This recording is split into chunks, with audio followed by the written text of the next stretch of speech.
Welcome to the Everyone's a Critic movie review podcast. I'm your co-host, Bob Zerl. With me, as always, is professional film critic Sean Patrick and Jeff Lasseter. Visit us at ihatecritics.net, everyone's a critic podcast.com. We're on Facebook, Twitter, Instagram. Our handle is CriticsPod. Listen to us at Apple Podcasts, Google Podcasts, Spotify, Stitcher, Alexa, all your podcatchers. Please go to Apple Podcasts, though, and subscribe to the show, rate and review the show. Give us a 5-star review. We'll read your review on the podcast. And then patreon.com/criticspod is the best way to help support the podcast. We have several bonus episodes up there where we talk about music. We have a commentary track where Sean and Jeff did Friday the 13th, and I think there's more of those to come. And just get yourself a credit on the show, and it helps support us to do our Black Christmas screening at the end of the year. And then what else do I got left? TeePublic. Head over to ihatecritics.net, click on the TeePublic link on the upper right-hand corner, or search Critics Pod at TeePublic. Sean has another shirt that's super creative that we can't sell, but it's going to be great. I can't wait to make it and sell it. Do you want to talk about it now or save it for another time? I got to save it because that episode of the 93 podcast hasn't dropped yet, but it will. We're talking about the crush. So we're the kings of shirts you'll never wear, but are pretty funny. But of course, Jeff, I'll get you the design because, of course, you know that's your. And I'll get you the money. I like money. All right, Sean, where can people read your reviews? It's on vocal.media, geeks.media, horror.media as well. This week, I've nothing really out there this week. I just wrote about the movies we're talking about. I wrote a 1,400 word essay on The Lost Weekend, and of course a review of Dungeons and Dragons. And Jeff, where can people see your art, purchase your art? JeffLassiter.com. How was Golden Con? It was productive, exhausting. I walked more steps from Thursday through Sunday than I did all the last 2 weeks. Not combined, but like it was exhausting. How's your new best friend, Christy McNichol? Cold. Aw, that sucks. No, I mean I get the feeling that she was very reserved. Mm-hmm. I talked to her just briefly and she was very nice, but I just got the feeling that she was I don't want to say cold. She was just not exuberant. She wasn't like Dinah Manoff was like, she's very type A and very, she's got her, she is just ready to just go. Let's go. Okay, let's do this. Christy McNichol was kind of like, hi, how are you? So I did talk to Sam McMurray, who everybody here has seen in a million things. We talked a little bit about Drop Dead Gorgeous. Mm-hmm. That's what I know him from, not The Big Lebowski. Or I mean, Raising Arizona, sorry. It was talked to quite a few people, actually. Made some new friends. Drank some booze and ate some pizza. Nice. It was fun. How was it compared to last year? The vibe was a lot different because last year was at Navy Pier, so there was lots of a different vibe. But everybody. That's the thing about Golden Con is if you go to like C2E2, which was the same weekend, which I kind of wish it hadn't been. There's always people there that don't want to be there. They're just like like moms taking their kids, or they're there with their boyfriends or girlfriends or whatever, and they're not really super into it. But then you get to Golden Con and everybody wanted to be there. Everybody was so happy and in a good mood, and just they are all there for their love of the one thing, as opposed to like competing fandoms or stuff like that. So it was it's that kind of. I wish everybody could go just to see the this sounds so corny, but the purity of the love that people have for this show And I mean, they had people dressed up. They had a disco on Saturday night called the Mother of a Solid Gold Dancer Disco, which is a line from the show. And everybody was dressed up as just the wackiest, most like deep cut costumes. I didn't go to that because I had to go to the far north side and get shit faced. But yeah, it's just there's just this wholesomeness about it that I don't see a lot of wholesome shit in my life, but that's the love that people have for this show. It was just, and yeah, I mean, the fact that thousands of people have come to this 2 years in a row kind of tells you. So everybody should go to Golden Con next year if they do it. So awesome. Any upcoming cons that you have over the next couple months? Actually, I'm gonna be back in Chicago on the 22nd for there's a Euro horror mini marathon on the 22nd at the Davis Theater in Chicago. I'm looking forward to seeing Don't Torture a Duckling, which is a Lucio Fulci movie. Oh my. Yeah, it's just the weirdest fucking movie, but I'm looking forward to that. I don't have anything else planned until September, although I'm trying to get into a couple things. In September is Midwest Monster Fest in East Moline that everybody should come to. And we'll see if I can eke out enough money to get into Days of the Dead. So awesome. All right. We could have an Everybody's a Critic Con. Hey, I'm for that. We can get 7 or 8 people there, I'm sure. You might make $3.50. $3.50. Yes. Yeah. Okay. All right. Let's get on to our movies this week, and we will start with Dungeons and Dragons. Dungeons and Dragons, co-directed by John Francis Daly and starring Chris Pine along with Michelle Rodriguez, is basically, it feels like it is like a game of Dungeons and Dragons. Like it captures, and I've never played myself, but I've listened to podcasts where people play Dungeons and Dragons because I've heard a couple of really cool people that I really like, love playing that game, and they're very funny while they play it. And if you get the right storyteller, it's very entertaining. And this movie is like watching a bunch of really fun people play a really fun game of Dungeons and Dragons. You got Hugh Grant, who is just on fire right now, just performance after performance after performance with this, and the one he did with Jason Statham earlier. He's just absolutely killing it. The story goes, Chris Pine is a guy who he wasn't a criminal, but he decided to be a criminal just to kind of go in a weak moment. It led to his wife being killed. He then becomes a thief full time. Him and Michelle Rodriguez, so she kind of helps him raise a daughter. But there's no romantic thing going on between Michelle Rodriguez and Chris Pine. They've got a very unique friendship, and it's kind of wonderful that way that they can both. Just a male-female friendship is all that you see on screen between them. Then they've got to team up with a couple other people to take down a thing. It doesn't matter. It's all about just a really great Dungeons and Dragons storytelling. It's got the action scenes feel like somebody has rolled a pair of dice, and whatever number you get, that's going to happen. You're going to fail this one. You're going to succeed in this one. Somebody might come close to dying. Somebody may die.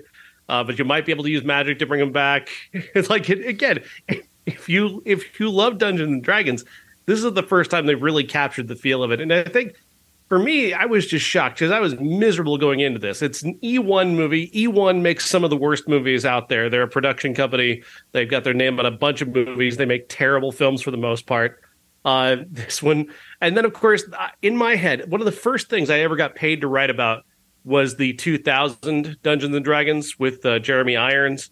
That was just absolutely miserable. Other than laughing at Jeremy Irons just chewing every bit of scenery, that was a miserable experience. So I went into this with kind of a bad attitude, and it totally turned me around. Not too long into it, Chris Pine is just having a great time. But it's one of those movies again where all the good good vibes are just rolling off the screen. Since they're having so much fun, we're having so much fun, and that just worked for me.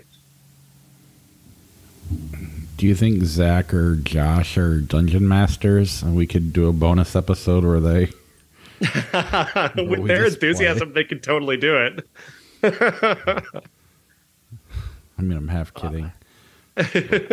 I'm assuming you didn't get a chance to go see it based on your weekend, Jeff.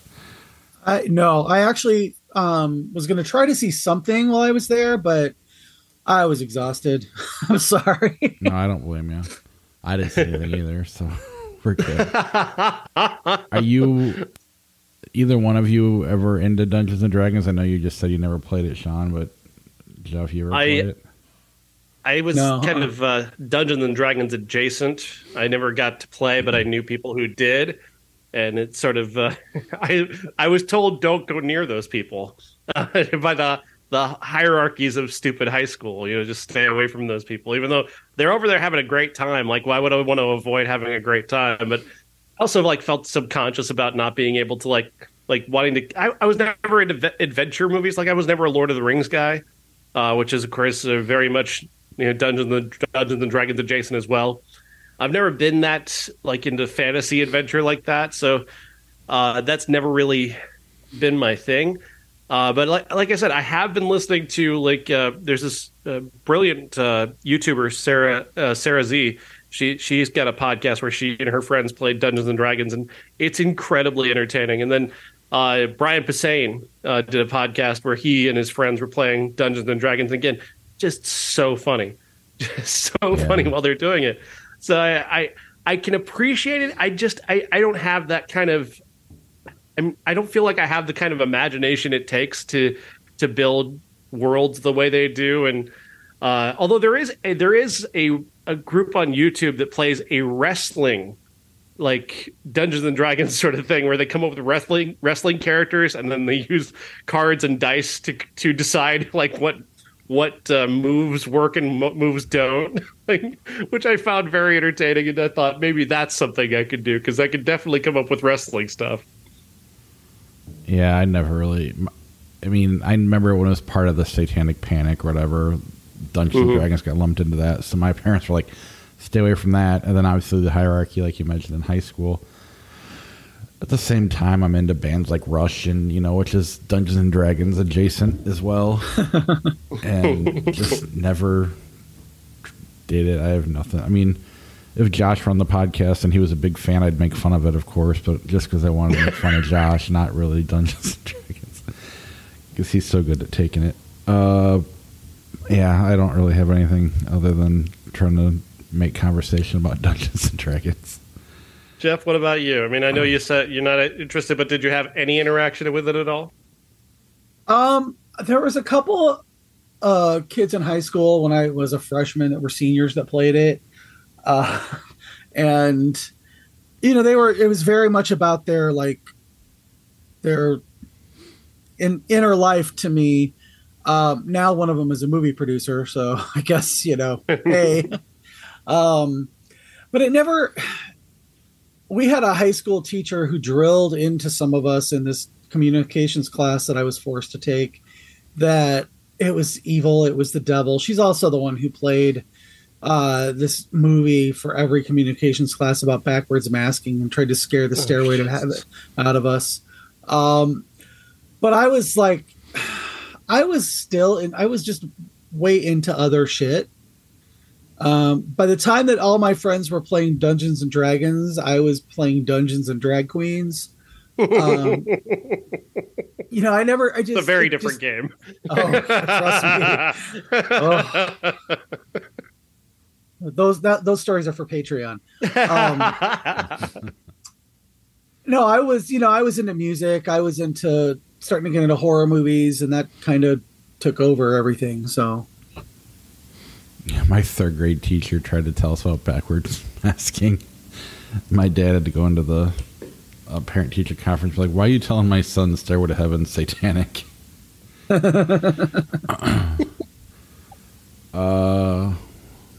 Yeah, I don't really have any other Dungeons and Dragons stories. The only thing, Sean. The only thing I know about backwards masking is that you can totally ruin your records doing that. That's a great way to scratch some vinyl is to try and play it backwards. Well, I heard Jimmy Page once say, he goes, "It's hard enough to get it right going forward. Why would I want to do it backwards?" All right. Really, truly, though, when you're listening to a record backwards and somebody tells you what to listen for, 9 out of 10 times you're gonna hear it just because you're listening for it. Right. All right. And how did Dungeons and Dragons do? Pretty well, yeah. I think it made 70 million worldwide and about Seriously? 38 million. Yeah. Wow, nice. I've heard lots of good things about it from quite a few different people. So 89% positive on Rotten Tomatoes, which is again another surprise. The original, the 2020, the 2000 version is a 0. So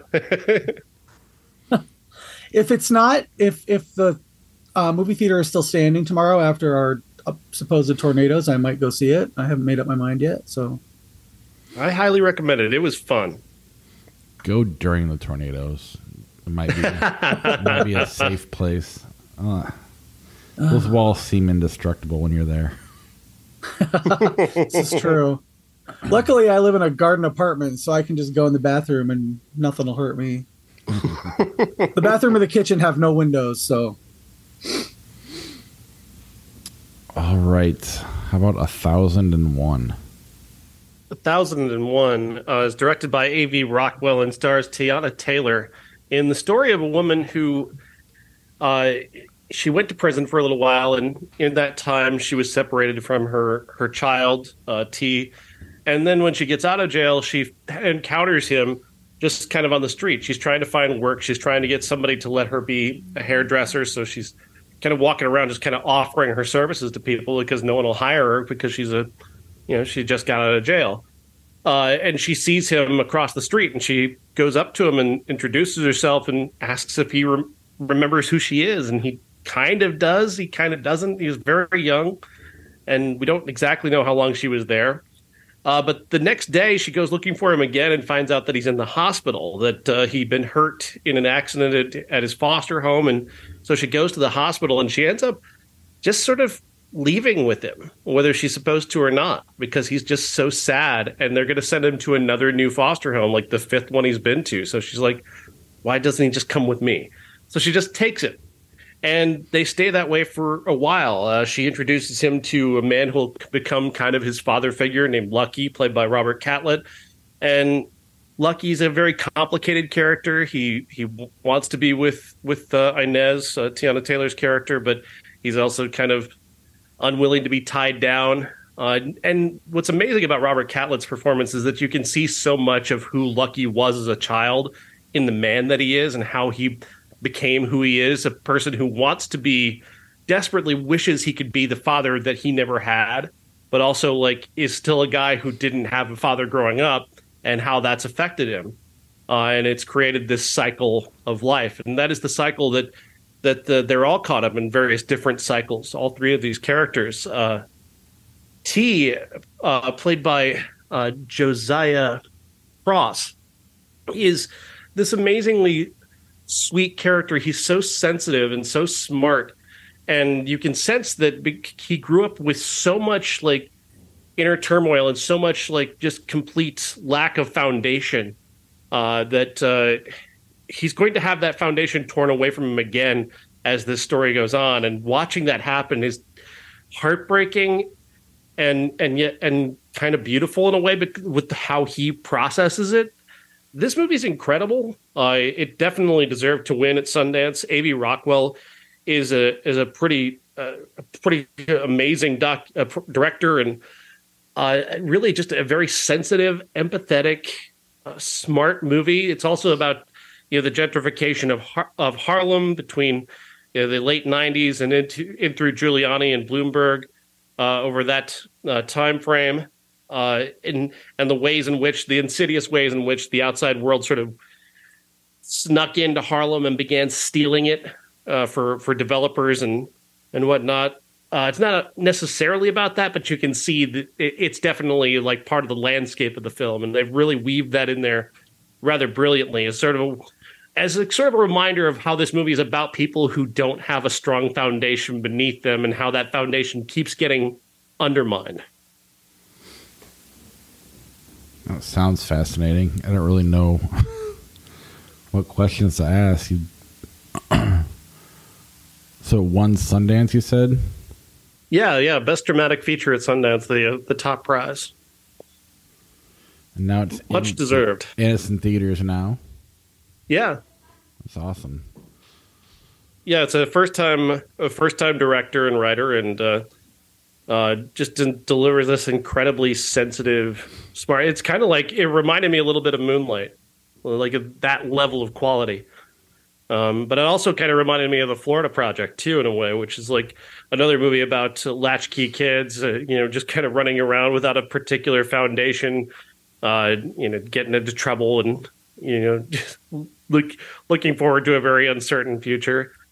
That it's that kind of movie. It's that level of brilliant and that level of smart. It's also a movie that's about that part of society that capitalism would like you to ignore, because it's the dirty secret of capitalism that nobody wants to talk about, is that for capitalism to succeed, somebody has to suffer. There has to be a bottom group of people who must suffer so that everybody else can thrive. And we don't want to talk about that. We want to pretend that's not a thing. And movies like this are like, no, really, these people are suffering. We could do something about this. And capitalism tells us not to. It tells us we're told don't ask for handouts. You pull yourself up by your bootstraps. You take care of yourself in this life. Those who succeed. It's like, but all they need is just a hand. Just extend a hand. It's all they need. And you're not unwilling to give that. This movie that hangs around end of the year, top 10, possibly? Definitely. Tiana Taylor is unquestionably going to get an Academy Award nomination for this. She could win for this. A.V. Rockwell, the same way, could be at the very least, is going to be in the screenplay competition, if not Best Director. It'll hang out in the same way, kind of, that... oh gosh, what was it called? The Best Picture winner from the previous year before this one, about the deaf family. Oh, Coda. Yes, this is Coda, all over again. We're all like, what one? Because nobody remembers. We had that discussion, remember? Nobody remembers who won the year before. Yeah. All right. Anything you want to mention about that, Jeff, or you want to move on to the next movie? We can move on to the next movie that I didn't see. All right. I might as well have just done a bob and checked out for a while and filled my Etsy orders or something. I mean, that's kind of where I'm at too, though. I just this is like a Sean-centric episode. A good person. I am a good person because I'm the only one who saw movies this week. A Good Person is written and directed by Zach Braff and starring Florence Pugh as a woman named Allison who is about to get married. She's got a good job as a pharmaceutical salesperson. Her soon-to-be husband, Nathan, is a sweet guy, and their entire lives are blown apart when she's on the freeway with her soon-to-be sister-in-law and her husband, and they get in an accident. She's looking at her phone. A hauler pulls out in front of them, and they hit it, and the two of them die. She survives. She ends up being prescribed OxyContin and becomes reliant upon it for pain, but then also reliant upon it to block out the deep, dark emotions that are affecting her, because she's responsible for the death of two people that she cared about, and especially two people that her fiance was supposed to be her husband. Also, obviously, those are his family, and she's responsible for their deaths. So when she sees him, she feels pain, and so she leaves him, and she goes to live with her mother, Molly Shannon, and she's kind of unwillingly, enabling her to just take OxyContin and just knock herself out for months on end. She finally does hit rock bottom after doing essentially meth with a couple of guys that she went to high school with who were complete losers. And that leads her to go to NAAA, where she runs into Daniel Morgan Freeman, who is the father of her of Nathan, her fiance. He's an alcoholic, had been an alcoholic for years, was abusive towards Nathan, so he and Nathan aren't close. Obviously, he's had a lot of resentment towards Allison because he knows that she killed his daughter. And so there's tension there, but he welcomes her in anyway because he recognizes himself in her. He recognizes, what addiction can do to people. Not that she was addicted the day she did it. She was sober the day it happened. She just happened to be looking at her phone. But now she's an addict because of it. And, just two people recognizing each other's pain and showing each other empathy. And that's something that Zach Braff does very well. It's the kind of story that he likes to tell. He told that story on Scrubs more than a few episodes. There's some of that in Garden State. There's some of that in each of the movies that he's made, and it's a solid theme. The problem is that I don't know why he's gone from being a very distinctive director in Garden State to one who's more bland nowadays. Like he still has some stylish elements, but what was dragging me down about this movie is that it's a little bit fat and it's a little bit indistinct. It has moments where he'll show like the guy who directed Garden State, but I think he's become so sensitive to that to the criticism of Garden State that it was just this overly stylized like indie movie that now he's become more mainstream, or he's trying to make himself more mainstream, and that certainly it affected the movie he did previously with Morgan Freeman, which was just an out and out old guy comedy, which was just a miserable movie.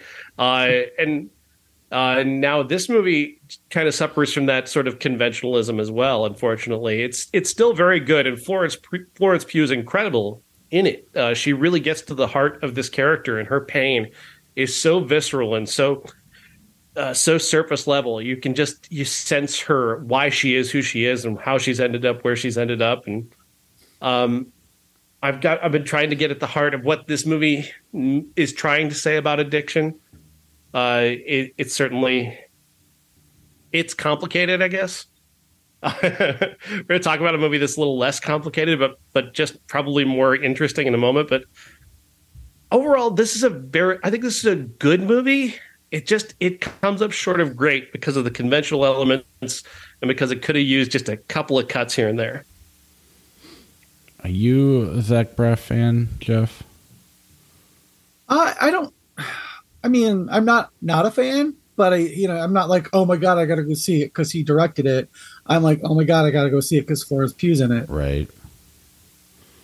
Yeah, I've never been. I like Garden State. Okay, never really watched Scrubs, and absolutely hated some of his other movies.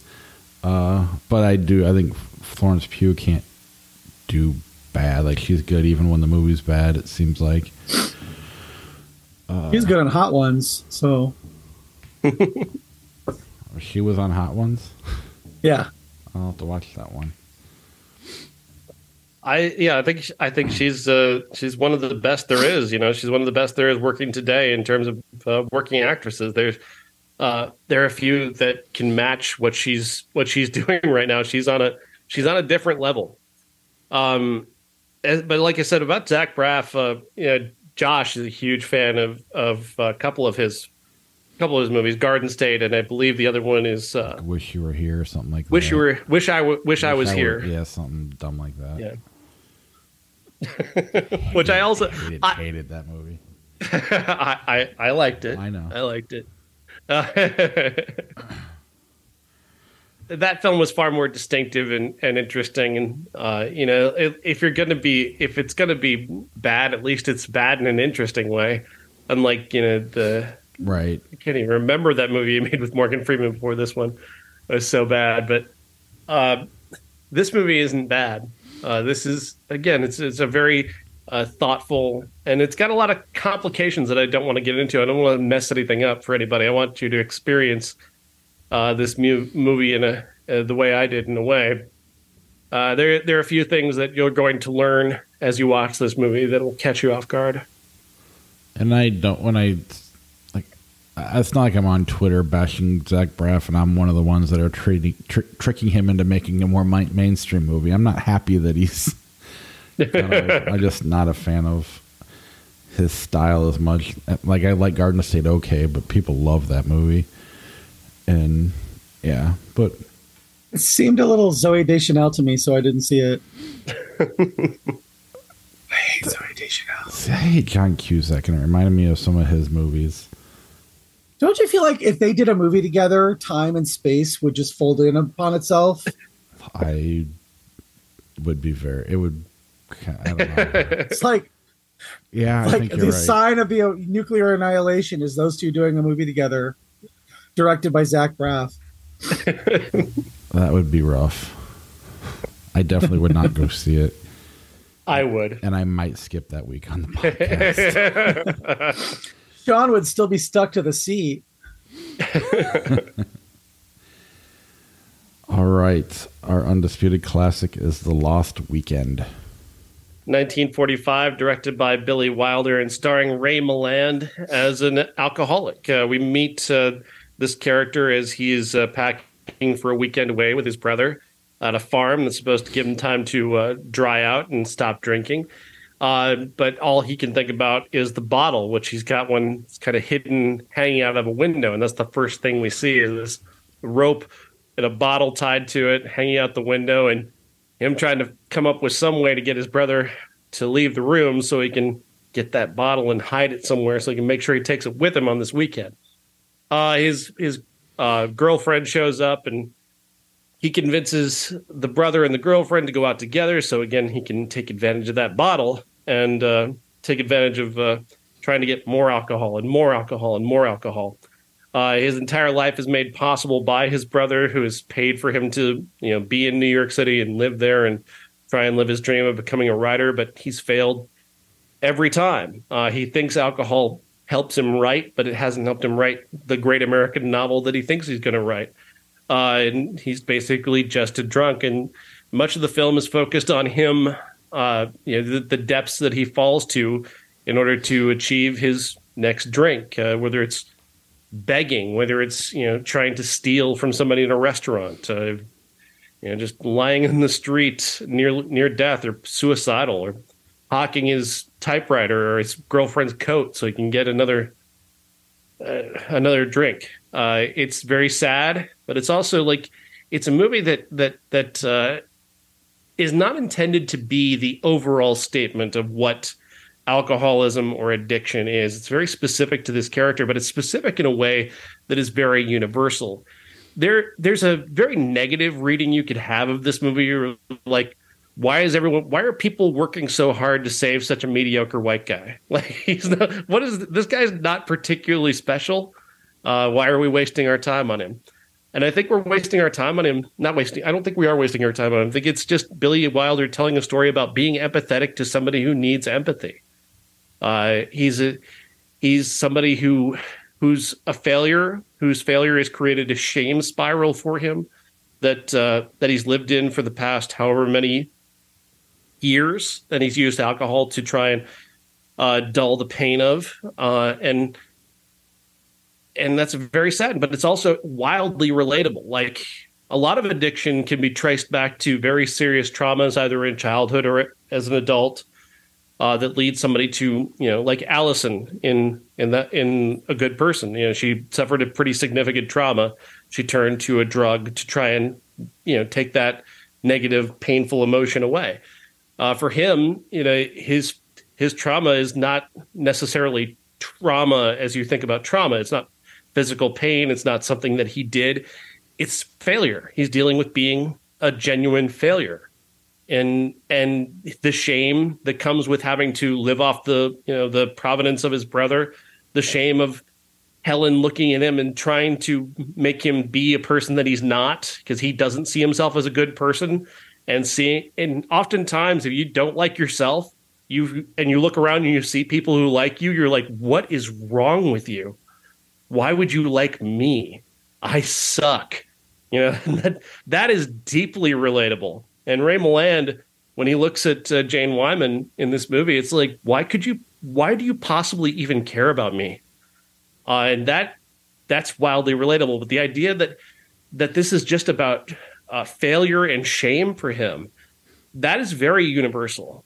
Like, there's a lot of people out there who feel like a failure, who feel ashamed of being a failure, who feel ashamed that they have to, borrow money from people or beg for a ride somewhere, and it just feels shameful at times. And so it becomes very relatable. And the idea that you would turn to something like alcohol or drugs to take that feeling away and help you pretend that those negative things aren't true for a little while, that makes sense. And that can be the root of addiction for a lot of people. And so that's what makes this movie so incredibly universal and valuable. Yeah, that's what I liked about it is it's so easy when you make movies about addiction, or to make the movies about the addiction and not the person, and you fall down the stereotypes and the tropes that are just you're used to seeing, and by making it about this person and their struggle, it gives it more depth than just your everyday drunk or your everyday addict. It helps you understand the addiction better and, like you said, empathize with it without, I don't know, some people don't want to have sympathy for someone who's making mistakes, but there's always more to it than what we see from surface levels. And I don't know, I think this movie did a good job of, maybe it's just because it's older and I was expecting it to be more dated than it was, but I found myself engaged and really liked the story it was telling, and just really started following along with these characters a lot more than I thought I would. Jeff? I just watched it tonight. I've been watching a couple older movies on the 1001 movies you should see before you die list. And this is on there, but I thought about the last one I watched before I went out of town was Bringing Up Baby. And I absolutely fucking hated that movie. I just thought it was, everybody in it was so shrill and unlikable. And it was that 1930s cadence that everybody talked with in old movies. And they did that a lot. And I expected this one to be that way. Honestly, it was so much better. Yeah. I really didn't know anything about Jane Wyman except for Falcon Crest and Ronald Reagan. Mm-hmm. She was exquisite and so good in it. I just expected her to be a pretty face because she was so beautiful in the movie, but she really had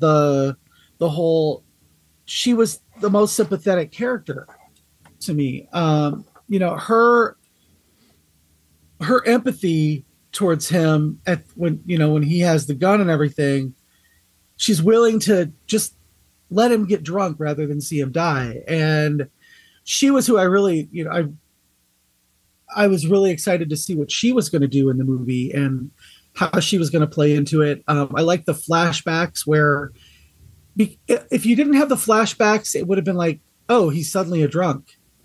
But, going back and explaining kind of the arc of his alcoholism was really useful.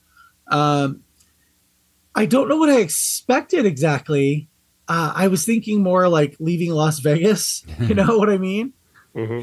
But it was the portrait of him as an alcoholic was done just so well that I didn't really know him from much except the man with the X-ray eyes much later. So to see Ray Milland playing this ultimately sympathetic but pathetic, emphasis on the pathetic character was really eye-opening, X-ray eye-opening. I was just I really enjoyed it and I didn't expect to. So I thought early on I was going to struggle a little bit with it because at times his performance reminded me of the way modern horror plays demonic possession. Like he has no control. Like alcohol is completely in charge. Like the demon that has taken him over and is controlling all of his actions. And times he goes kind of bug eyed and swinging his eyes back and forth, and especially when he starts to see things crawling out of the walls. But it's the quieter moments that really pull it back. And that desperate moment where he steals that purse.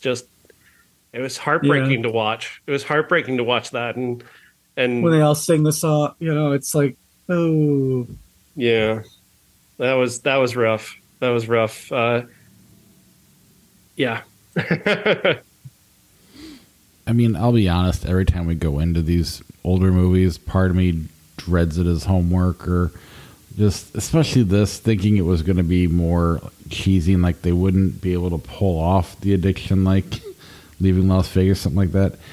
And it's always fun to be surprised and just kind of won over without even. I mean, I hate bringing that to these movies all the time, but it is.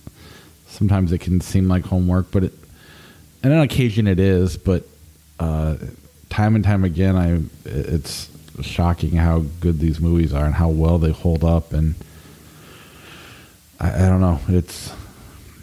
I wish more movies were like this today.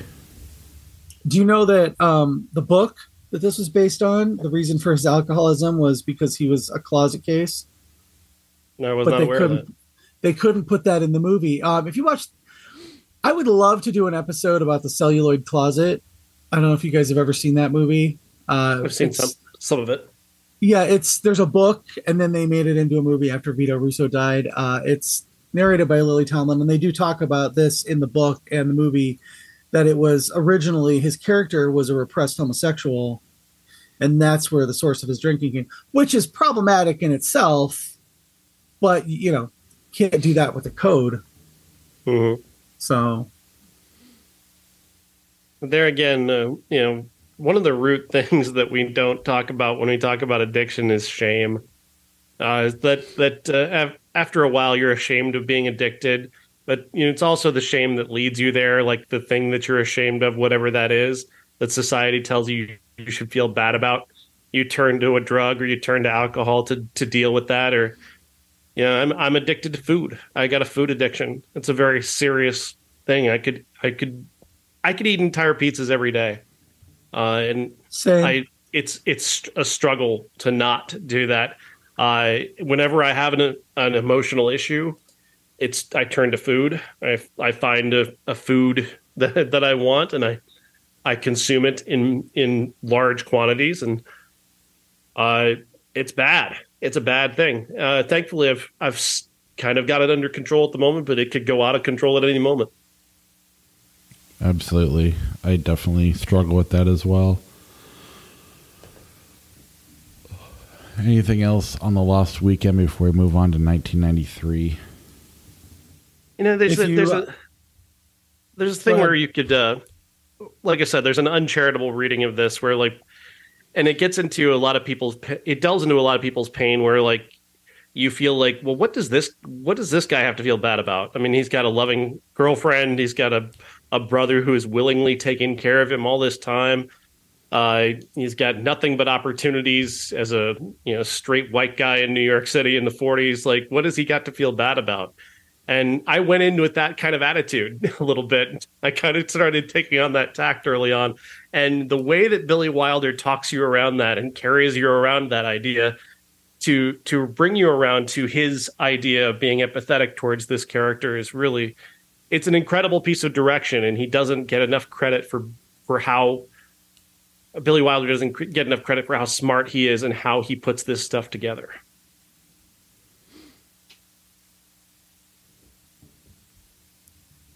Anything else, Jeff? If you have the choice between this and Bringing Up Baby, watch this twice. All right. My mom would be very mad at you.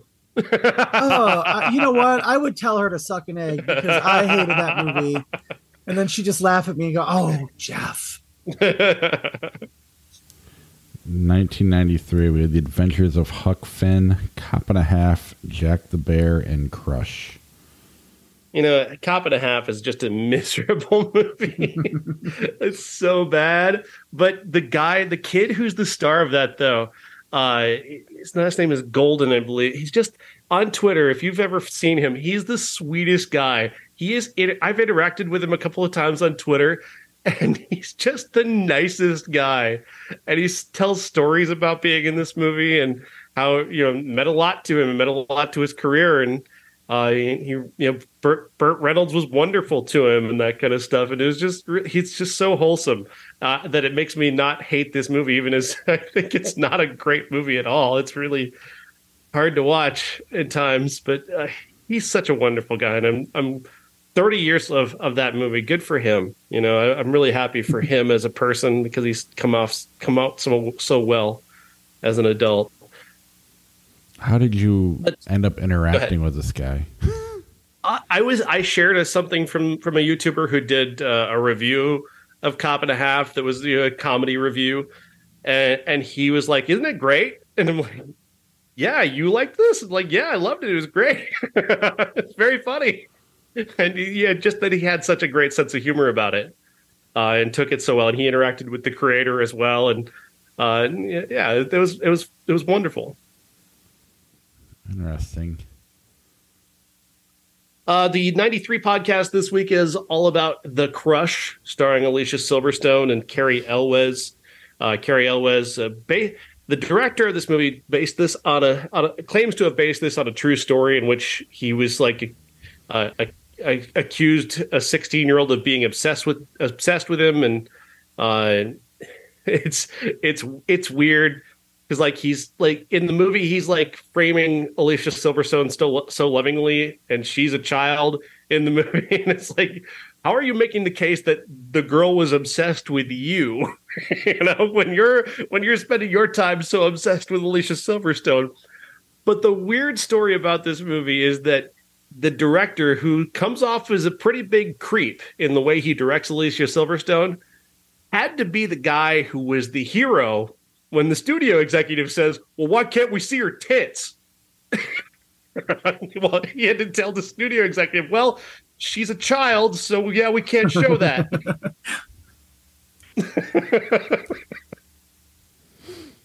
Jesus. Yeah. Oh, man. And yet another very, very sweaty movie. Very sweaty. So, as all 90s movies are. Was this... Obviously, it's before Clueless. Was it before she was the Aerosmith girl, or right around the same time? I believe it was right before that. Yeah, she was. This was her first film for sure. The first thing that she came to prominence with. I'm not sure when the Aerosmith videos hit. Yeah, it must have been after this. I think so, because she was only 16 when she made this, and she's playing a 14-year-old, I think, in the movie. It's super creepy. But for weird detail, for some reason, so Red Foreman, the actor Kurtwood Smith, he's in this movie. He plays her father in the movie. He has an entire, full-size carnival carousel in their attic that he built himself. And the movie, explains that he did this for her when she was a child, but also shows him still working on it. So apparently he just... At one point, it just became so big he couldn't get it down. And I'm like, okay, that's interesting. Why the fuck is this in this movie? And it's just there so they can set up a scene later where I guess that she's tied somebody to the carousel and is about to kill them or something. It makes for a weird place, I guess, to have an ending, I guess. But it's such a weird, unnecessary detail that it almost makes me believe the director when he says that this really happened to him. He actually met a guy who had a carousel in his attic. But why I don't believe him, why I have a hard time believing him. And why? I mean, well, here's the thing. There's a story to this. He had to change this entire movie to change the name of the main character because he got sued by a woman named Darian who claims that she was the one that was, he was basing the story on her. And accusing this Darian woman of being obsessed with him. And then he wrote the movie about her. And so she sued him. And so they had to redub the entire movie to change her name to Adrian So anytime somebody says God. the name Adrian in the movie, it's not the actor. It's not Carrie Elwes. It's not anybody else in the movie saying her name. It's redubbed actors they had to hire to do it because they couldn't afford to bring back the actors to actually do the redub. So that's funny. But also, like, he did get sued by somebody who claims that the story was based off of them. But Why would you admit that? No. But the reason I don't believe it is because this movie came out less than just a year after the Amy Fisher thing, which is clearly what this is fucking based on. Like, that's everything that everyone was talking about. So of course you made a movie about it. Of course you did. All right.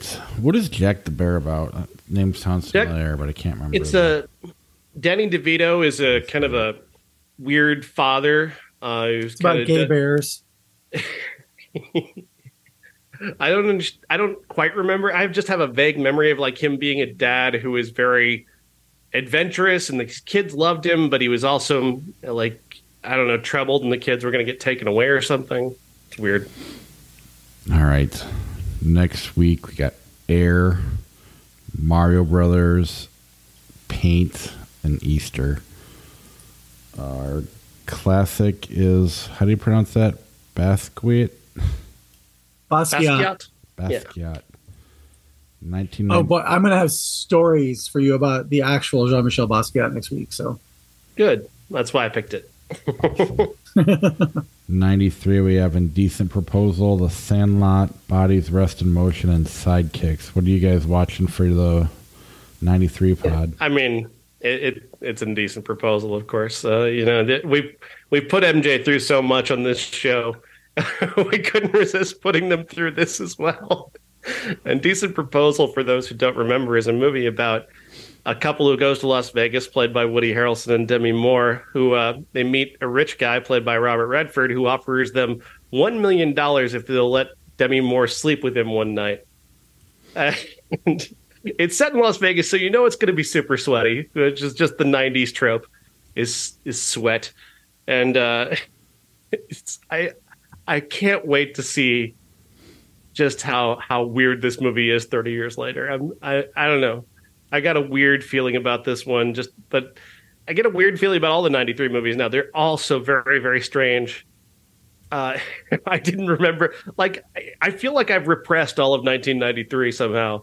Like, because I didn't know it was all this bad. We got Schindler's List later on. We're just going to come around. I am willing to bet, and I have not seen this movie, but I'm willing to bet it's pretty sweaty. Oh, I guarantee. You've never seen A Decent Proposal?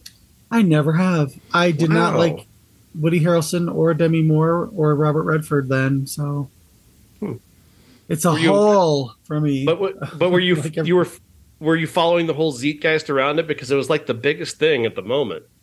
Oh yeah, I mean, every time we talk about the 93 movies, I gotta say that was the time I was devouring Premiere Magazine. I was graduating from college. I actually just had graduated from college, and oh God, that's how old I am. Fuck. That was like all I did was sit around, and I was in art school. I didn't have anything to do, so I would just sit around and read Premiere Magazine and go to the movies. So, and it's kind of a movie you've seen without seeing. It's that. Yeah. Well, yeah. I mean, I've seen them, like the memes and stuff from back then, where all the videos that were like on MTV where they were talking about it and how, what would you do? Would you do it for $1 million? And yeah. Yes. I mean, even now he's like 80 what, and he wants to stick his dick in me for $1 million. Hey, have at it, Grandpa, if you can get it up. Did I just kill the show? Oh God, we're gonna get. Yeah. That's next week. Yeah, next week I'm gonna have sex with Robert Redford for the podcast. We're gonna see him Sundance Never mind. I'm not gonna. All right, let's play Flick Chart. Do we want to run anything through or just play randomly? What do you think? You want to do Lost Weekend or? Yeah, we could do that. Also, did you know that the guy who wrote it, whose name escapes me right now, the fact that it's called The Lost Weekend was because of a typo. It's supposed to be The Last Weekend. Oh. Because he was going to kill himself. So. William Brackett. Yeah. The Lost Weekend, Sucker Punch. Lost Weekend. Lost Weekend. The Lost Weekend, the Brady Bunch movie. Lost Weekend. Oh, sure, Jan. Yeah, go ahead. Lost Weekend. Although the Brady Bunch movie's great. I'm the new Jan Brady. The Lost Weekend, Die Hard. Die Hard. Die Hard. Yeah. The Lost Weekend, Amadeus. Amadeus. I've never seen Amadeus. Oh, it's a fantastic it's incredible movie. I know what it is. I've just never seen it. Lost Weekend, Poltergeist. Lost Weekend. Poltergeist.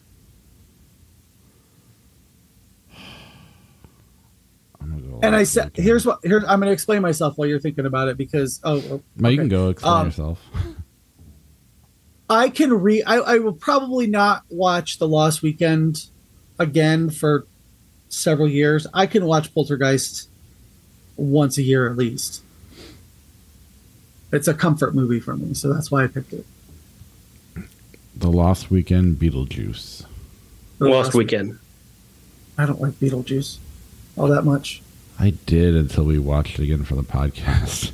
The Lost Weekend, Black Snake Moan. Lost Weekend. Yeah, Lost Weekend. That's a sweaty movie, too. The Lost Weekend, When Harry Met Sally. Lost Weekend. Can you imagine The Lost Weekend starring Billy Crystal and Meg Ryan, though? Yes. The Lost Weekend. The Lost Weekend, Half Baked. The Lost Weekend. The Lost Weekend, and don't ever watch fucking Half Baked. Fucking Dave Chappelle and Jim Brewer kill me now.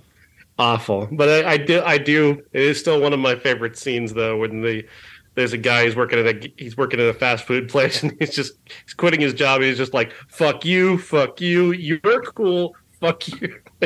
That's what I think of that all the time. Anytime I think about quitting my job. Same. The Lost Weekend, Predator. Lost Weekend. Lost Weekend's a better movie, but Predator is more rewatchable. So The Lost Weekend. I agree. The Lost Weekend, Annihilation. Annihilation. Oh yeah, Annihilation, so good. Absolutely. 507 between Hard Candy and Predator. Yeah, these rankings are weird. Wait a minute, Half Baked is a little above Stand By Me. I don't know. What the fuck, guys? I don't remember ever picking Half Baked ever. I mean, not that. I mean, we've done millions of these. So. Such a throwaway movie that I don't. It could have come up against a Gerard Butler movie, and then I would have had to vote for it. So. Yeah. All right. Anything else you guys want to do before we call the show? Want to just do some regular flick chart? Sure. Vicky Cristina Barcelona Jr. Vicky Cristina Barcelona. ECB. Agreed. If only that movie had a director, it would probably be amazing. No yeah, kidding. it directed itself. It's so weird. I know, right? The pirate. He sounded like Megan. The Pirate Fairy or 7 pounds. Never heard of the Pirate Fairy. Yeah, is that Jack Sparrow? Hi. American Gangster, 7 pounds. American Gangster.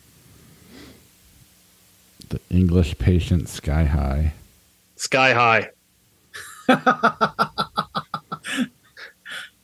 Okay. I love Sky High. It is one of the most. I've seen that movie way too many times for my age. Equal parts liking Sky High and hating The English Patient. Yeah. Limitless, rock and rolla. Rock and rolla. Limitless. God, give a shit.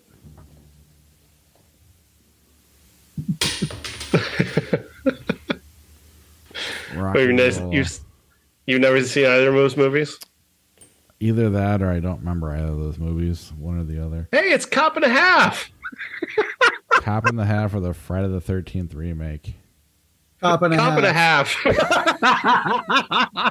Fuck that remake. Oh my God. Absolutely. Not only one of the worst remakes ever, but one of the worst theater experiences of my adult life. And that was the easiest remake to do. I don't know. They could.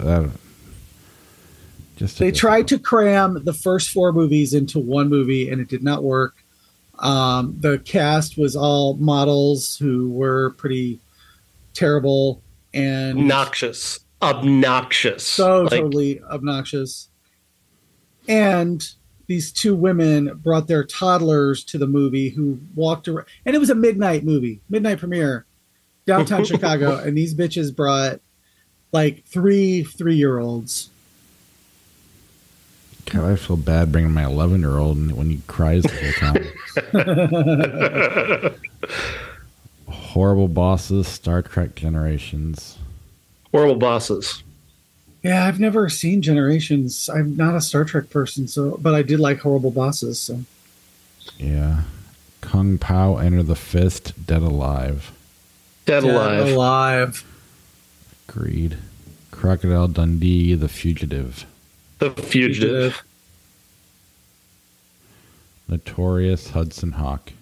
Notorious. that could be a line though. Notorious Hudson Hawk. It's a line in Premiere. Halloween 2, Home Alone. Halloween 2.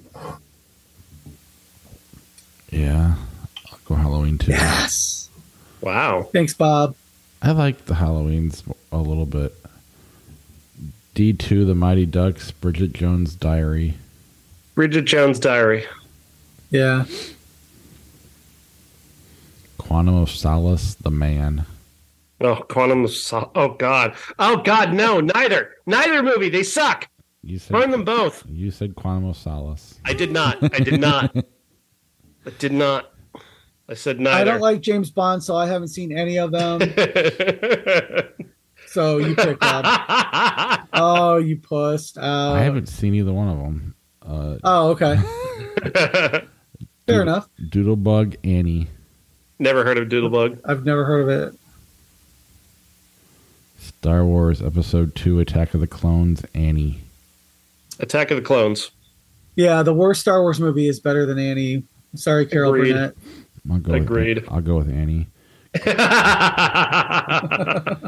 Glory, the General's Daughter. I've never seen Glory. So, do you actually like the General's Daughter, or is it just the? I like how shitty the General's Daughter is. It's very entertainingly shitty. I've only seen it the one time where I absolutely hated it. But it's a miserably bad movie, but it's bad in the best kind of ways. And Glory is good in the worst kind of ways. Exactly. It's a prestige movie. But not quite prestigious enough. And it lets you know it. Yeah, that's why I said it the way I said it. Mm-hmm. Accidental Love, Liar Liar. Never heard of Accidental Love, I don't think. No, me neither. Don't recognize it. Jake Gyllenhaal. And Jessica Biel. The Village, Liar Liar. Oh, wait, that's that one that... No. Russell, the director, they took that one away from him, and then he released it 4 years later. And it was David O. Russell? Yeah. And it was I might have seen it. It was bad, yeah. So yeah, it's fine. The Village, Liar Liar. Liar Liar. I'm going to defend M. Night Shyamalan. I liked The Village. I like The Village too.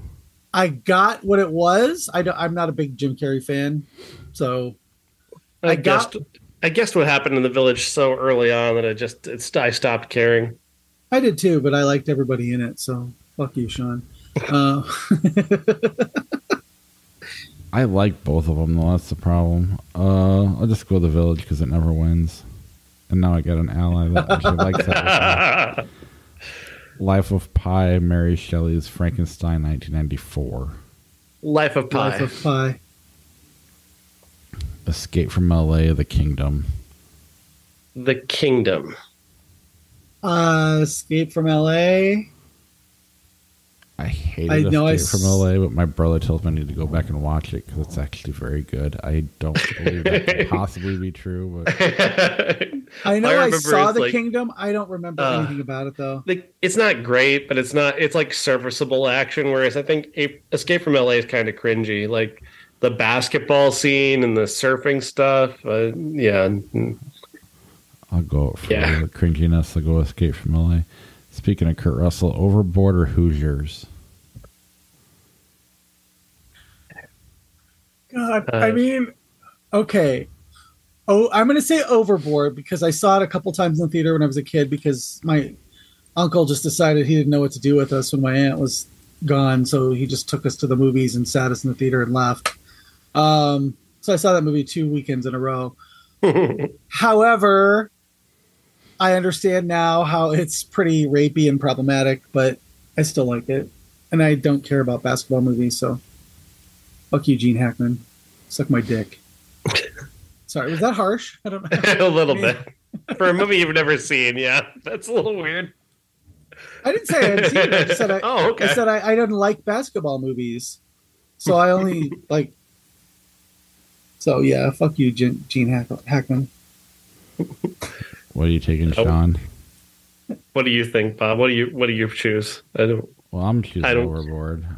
Feel free. Sean's trying to think of a way to kick me off the show mid-show. No. I don't have any love for Hoosiers. I don't have any love for Hoosiers. I don't care. I truly did not care. Like I could not bring myself to give a damn about either of those movies. Well, I remember you didn't like Overboard though, because Josh was a big fan of it, and I mean Goldie Hawn's butt's kind of my first introduction to nudity. Ernest Goes to Jail, Harry Potter and the Sorcerer's Stone. Harry Potter and the Sorcerer's Stone. Yes, I'm going to say that, although I do think that, Jim Varney looks like dorky John Cena. So, did you guys hear that they're talking about rebooting Harry Potter as an HBO series? I hadn't heard. I hope not. They can Avada Kedavra the fuck out of that one right now. Thank you very much.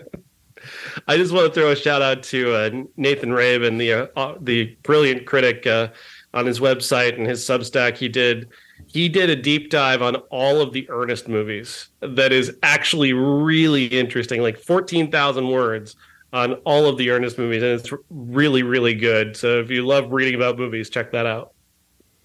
And I don't really care about the Ernest movies, really. I don't at all. I just think that I would love to see him be doing them again. You know, I wish he was alive to say, you know what, Ernest reboot. Why not? Yeah. Oh shit, this one's hard. Spider-Man No Way Home, The Fly. See, the thing about The Fly for me is that I can't watch it. It's too gross to me. I get sick when I watch it. So I can't even really look at the movie and decide if it's any good because I get so grossed out by the body horror, which is very effective. I mean, it's incredibly effective, but it's so effective that it goes around and becomes repellent to me. So I can't watch The Fly I'll never watch it again if I can avoid it. Love The Fly. I'm going with Spider-Man. The scene where she's like having the dream where she's having the baby and instead of a baby, they pull out a giant pulsating maggot. Oh, perfect. I'm just talking about the stuff like him peeling the stuff off of his. That just from from a personal perspective, like it's just too much for me. God, this one's really hard. Is this the Spider-Man with all the other Spider-Mans? Yeah. That was pretty cool, but I haven't really watched The Fly since we fell back in love with Cronenberg, so I kind of want to do that before I just saw it. I will not be watching it again. That's fine. You feel free, but I'm not going to watch it. We'll watch it and talk about it. I have the box set of all the Fly movies, so I've been saving it for that. So, I will say, because I haven't seen it in a long, long time, probably 20 some years, I will say Spider-Man, because I don't know how well the Fly will hold up. Yeah. Now You See Me, Pitch Black. Pitch Black. Yeah, Pitch Black. Yeah, I can go with that. I like Pitch Black. I also like the Now You See Me movies. I think they're kind of a cheap thrill. I'll go Now You See Me. I do not like Pitch Black. Darkman, Hot Shots. Hot Shots. I liked Darkman, and I haven't seen it in a long time, but I just bought the Blu-ray set with all of them. I'm going to say Darkman. Just, you can prove me. If I watch it and I hate it, I'll tell you and we can re-rank it, but I'm going to say Darkman. I'm going to go Hot Shots because I watched it recently when I turned 30 and I thought it was kind of Dick Tracy-ish. Finding Neverland, The Long Kiss Goodnight. Finding Neverland. Long Kiss Goodnight. It's Finding Neverland for me. The Broken Hearts Comedy Club, a romantic comedy? No, The Broken Hearts Club. Oh, it's a movie about a bunch of gay friends. Zach Braff's in it. I've actually not seen it myself. Oh, if you guys want to watch it, I've got it. I have to check and see if the Blu-ray still plays, but Billy Porter's in it. Dean Cain plays a man horror. Andrew Keegan is in it before he started a cult. John Mahoney plays the elder gay, which I haven't seen this movie in so long. I'll probably just, relate to him now more than anybody else. But I imagine Dean Cain tried to disown this movie, right? I don't know. Now that he's really a hardcore right-wing weirdo. He's a hardcore whatever weirdo. Not as bad as Scott Baio, but he's still pretty bad. People in Hollywood still don't hate him the way they hate Scott Baio. They don't make stuff like, oh, Dean Cain is working at Subway like they say about Scott Baio. It's pretty funny though. The movie's pretty good. It's it's got some pathos in it. It's got some sass, and Billy Porter is Billy Porter before he was Billy Porter. Is it better than Fame? Aside from the Coco, please don't do it. Don't do it, Coco. I'm going to say the Broken Hearts Club. Swinger, School of Rock. School of Rock. Yeah. Absolutely. Again, Swingers just does not hold up for me. The Ten Commandments, Bridge of Spies. Bridge of Spies. Yeah, sorry, Sean's mom, but I'm going to say Bridge of Spies. She loved the Ten Commandments. I remember her talking about it one night. Every Easter. Oh, my God. Watch that fucking movie. Oh, Halloween yes. 3, Season of the Witch, Treasure Island. I've never seen Treasure Island. Halloween 3, Justice for Halloween 3. Fine. Boo. Boo. Sean, you shut your fucking mouth. When's the last time you watched Halloween 3? When I wrote about it? Yeah. It's great. I will have no Halloween 3 slander on the timeline. There's Something About Mary, Starsky and Hutch. There's Something About Mary. But Starsky and Hutch is actually pretty funny. Agreed. Yojimbo, Sling Blade. Yojimbo. Well, I guess I'm going to have to go with Yojimbo.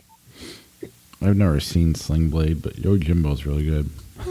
It's like wrongly accused Forrest Gump. King Kong, 2005, To Die For. To Die For. I really, really like the the 2005 King Kong, but To Die For is so good. I'll take that. Yeah. Primer, Saturday Night Fever. Is it a movie about paint? No, it's Aronofsky's first film, I believe, isn't it? Oh, I've never seen it. I've never seen it either. Gone Baby Gone, Saturday Night Fever. Gone Baby Gone. Oh, fuck. Objectively, it's a better movie, but Saturday Night Fever. I guess we'll go with Gone Baby Gone. I like Saturday Night Fever, though. I agree.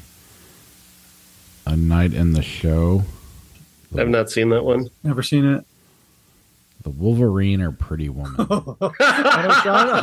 know what Sean's going to pick. Fishing with Gandhi. That's how Sean ends the show. All right. I'll talk to you guys next week. Sounds good. See ya.